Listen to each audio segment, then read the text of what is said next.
In this episode of the Project Management Podcast, we talk about what's new and coming regarding PDUs for all those who hold a PMI certification.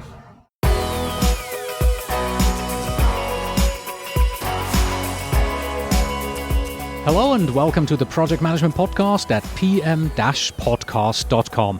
I'm Cornelius Fichtner. We are coming to you live from the thrilling 2017 PMI Global Conference in Chicago. With me right now, sitting on the other side of the table, is John Klein, who is the Global Manager Certifications at PMI. Good afternoon, John. Good afternoon, Cornelius. We've had you on before, and every time we talk about the same thing, PDUs, CCRS. Well, it's a very important topic. I was just going to say, it's an important topic, and a lot of people need to know about it and want to know about it. Yeah. So the CCR, the Continuing Certification Requirements Program, has seen some major changes over the past 18 months. They have been widely publicized, and every PMP should know about them by now. Yet I'm still being asked to explain the new guidelines again and again. So to get us started, would you please give us a quick overview of what the requirements are for someone who has just passes their PMP exam, maybe yesterday? What do they need to know in regards to PDUs? Right, and I can tell you somewhere in the world, yesterday someone did pass their PMP. Well, the first thing I would tell you, if we were in a hotel lobby or something and we're limited on time, would be go to pmi.org. Click on certifications and then click on maintenance of certifications, and that'll have a much deeper dive than what I'm currently going to give you. But I would tell that individual that within a 3-year cycle, to maintain this PMP certification that they've worked so hard for and have earned, that over 3 years they're going to have to earn 60 PDUs, 60 professional development units. And those are broken out into two categories. We have education and we have giving back to the profession. Now, within education, PMI in the new changes stated that you have to have a minimum of 35 PDUs, but you could have up to 60, which means in giving back to the profession, you don't have to have any, but you can't have more than 25 because the whole program's emphasis is on professional development.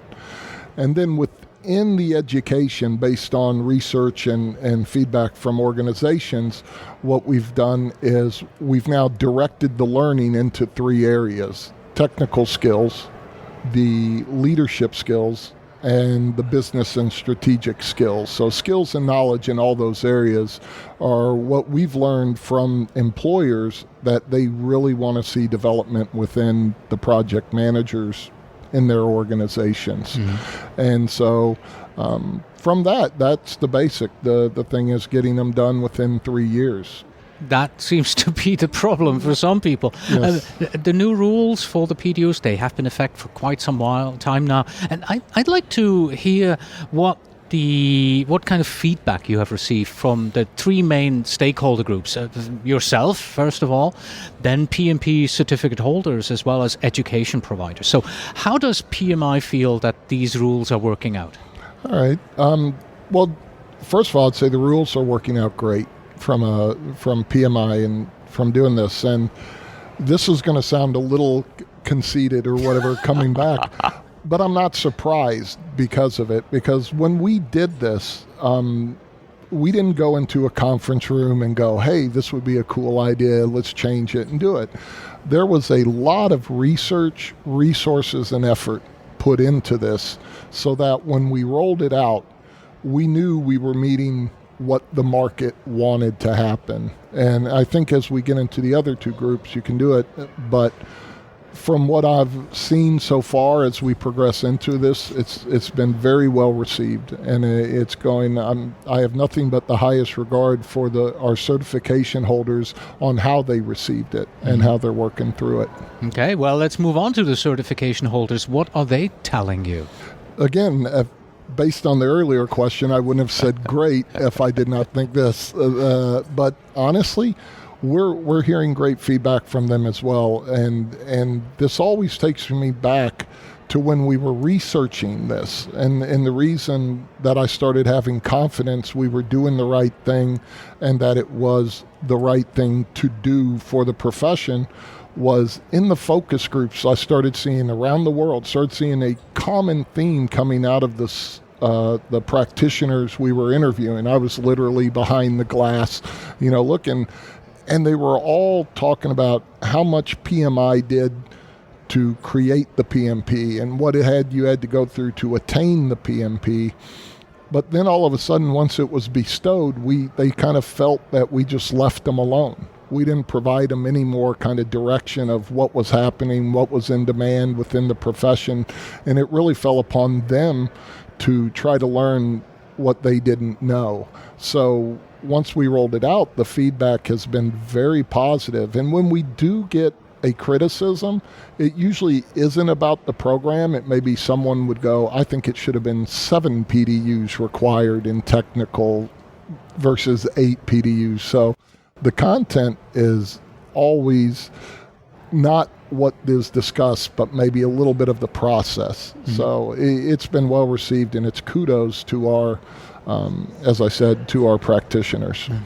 And what about the training companies? What do they tell you? With the training companies, and first let me set up here, I don't work as closely with them. I'm with the practitioners, so this is based purely on my interactions with a sum. So I wouldn't want someone to go, oh, I've talked to every provider in the world, or I have something. But if you look at it, it's been it has been positive, because what we did when we changed, and this wasn't to benefit providers, this was to benefit practitioners. When we did the change, we basically required 35 PDUs in education. Prior to that, it was 15. You could have got recertified with just 15 PDUs in education.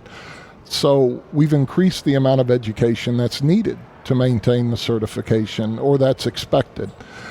Secondly, we directed the learning into technical leadership in business and strategic, and put minimum PDU requirements of 8, 8, and 8 in each one. So now there's a direction of being able to do this. So training organizations are able to go out to the practitioner and saying, here's the technical skills, here's the leadership, here's maybe possible business and strategic. So with that, the practitioner knows what it is they need, and they know who has it and what's being offered. And I said those were primarily the positive things that I've heard from them. Now, prior, it is true that training organizations do a great job in offering it, and prior to the change and even after the change, our practitioners still have the flexibility to do self-directed learning. And that came out loud and clear as well in the research, is that they wanted the ability to, if they couldn't find the education or what they felt they needed, that they could still on their own not be required to do that. So pick up a book, basically. Yeah, pick up a book and do that. Yeah. What are the top 3 ways through which project managers earn and then also report PDUs back to PMI? The top 3 would be, number 1 is training companies, training organizations and courses. 2 would be digital media, some form of digital media. Podcasts, for example. Yeah. Exactly. Great ones like this one. Podcasts. And then finally would be working as a professional. Okay. Do you feel that there is one of the ways that you offer that is completely underutilized? As you say that, I think about it, and I want to start to provide a thought on it, but then I think it's kind of hard for me to look at it and go, well, you're underutilizing this, because I'm hoping people are doing and finding, because we give them different modalities, that they're finding what way works best for them in developing and helps them to advance their knowledge and skills.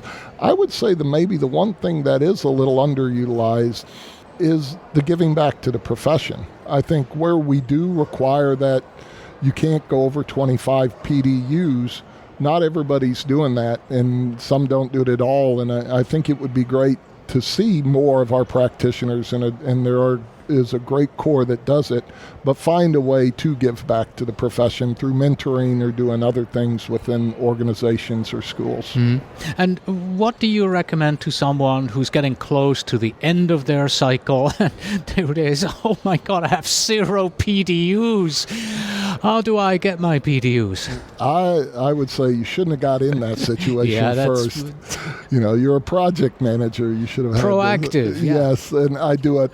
But I would say map out, you know, still look at what's beneficial and just don't approach it as check the box and to try to move forward that way. But, you know, look at what's the most efficient and way to get what they feel is best for them and then go through that. And I think that's where the people that they kind of get in trouble is they wait too long and then they start feeling the stress as opposed to focusing that, hey, this is a good thing. This, if I schedule this out. Had scheduled this out, I'd be done.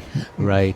And just as an aside, we had a breakfast meeting this morning. Yes. We talked about a similar topic, and there I learned that there is actually a grace period. So even if at some point in your career you do not manage to get the 60 PDUs all done by your due date, you have 1 year to make up the rest, but you cannot call yourself a PMP during this time, and that 1 year counts towards your next 3-year cycle. So if you have to make up 60 PDUs in that 1 year, you then only have 2 years to make up the next 60 PDUs that you need. You would have to get 120 PDUs in 3 years instead of just 60. Okay. You mentioned earlier self-directed learning, and one thing that I found very interesting in the new CCR is the fact that you can actually earn all 60 PDUs by reading books and watching YouTube videos and listening to podcasts. So you don't actually have to take face-to-face in-person training anymore if you don't want to. Are people using that? Are people making use of that? Or do you see a shift away from in-person training? Right. Over the last several years, we've definitely seen an increase in digital media and webinars and podcasts, whatever, coming through. And that was true prior. You could be able to go forward in that sense. So we haven't seen as big as a jump on it as I think you would think as people would do it. I think people still really do turn to the individuals, you know, such as yourself, who put the time and effort to create a curriculum or knowledge and technical skills for them. I think the increase we've seen is just based on this is how this generation or the next generation is coming up. I myself sometimes, for quick knowledge or something, will go to a YouTube video and get good knowledge and learn something from it, or pick up a webinar or something like that and doing it. So yes, it is going forward that way. All right. I also noticed that the CCR handbook has been updated. And in case, dear listeners, if you didn't know this, there is a really good handbook about the CCR rules out there. So download it, read it, understand the rules of the game, because that will really help you plan what you can do. So I saw that was updated a couple months back. It's now November. I think it was updated in August. Can't have been too significant an update, right? No. It's just there could be some word changes. Maybe we found it. We just update. There were no significant changes. But to your point about the CCR handbook, we didn't have that not too long ago. Yeah. And it was one of the things, we had people who were trying to attain their certification going to the same book that people were trying to maintain their certification. And I and my team were like, why don't we separate them? Because once you've got your certification, you're not as worried about all that writing of how to attain the certification. And that's been well received out there. So going forward, what are some of the changes that we may expect to see? Well, first of all, I'd say you will see changes. Okay, that's good. The thing with CCR, it's a dynamic program. Now, it did sit kind of dormant for 20 years, but what we did is we approached it, and and have decided and looked at it and said, this is a great resource. This is a great platform that people can use. So you will see it continue to evolve. Now, how it will evolve, let's look at a couple areas. You look at how education or knowledge is being disseminated and with individuals. So you'll probably see it continue to grow that way. And doing it, it will be based on the needs of the profession. As we see employers and professions or whatever needs, you could see the CCR program contribute to the evolution of it that way, and that people would be able to do it.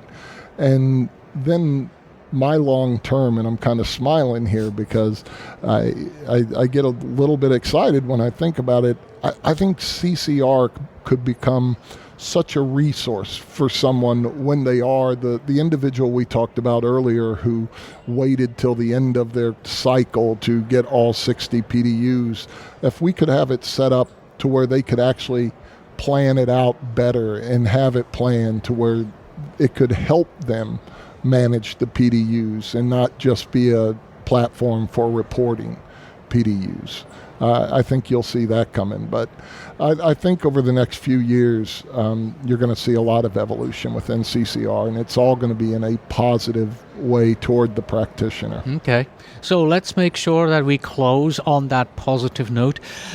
What are your recommendations to certification holders out there in regards to earning PDUs? What are some of the good practices that you would say everyone has to do this? What I would say to them, first of all, the individual we talked first, don't put it off. We already know what that can have on projects if things are put off.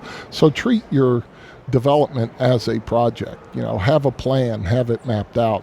Secondly, I would say find someone who is where you want to be or you respect where they are and understand what they've gone through in their development, what they've had to achieve, and use that to kind of map out, hey, these are areas that I'm lacking in, but I want to get there someday, and you can start going forward in that sense.